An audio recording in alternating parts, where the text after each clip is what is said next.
Just a little story and a reminder to follow your intuition. So we were in Miami a few days ago. We flew down to hang out with friends and it was a really great time. When it comes time to catch our flight home, it's canceled in the middle of the night.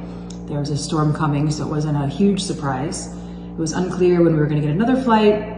We had a little cat at home. We thought, well, we could stay or we could go now.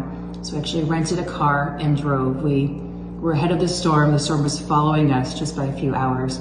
As we kind of get further and further, we look back at the weather tracker and the roads that we were on have now a foot of rain and rescue workers need to get by. So we literally would have been in the way and in danger ourselves. So I'm glad we got out of the way. You know, this move out of the way, create space for yourself. So we get back home and then we're headed to Illinois in a few days.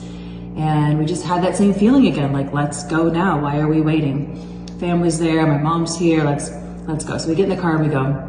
I'm looking at the weather app just a few hours in to say, you know, this is wild. The storm is now following us this way. Wasn't planning on going that way, or at least people didn't know, but now it's following us the way that we were going. So again, same kind of thing. Roads having a foot of rain, rescue workers need to get by. We would have been in the way, we could have been in danger, but we're safe and we're out of the way, my goodness. So a little reminder to follow your intuition. You never know where it's going to lead you, but usually to good places. Take care.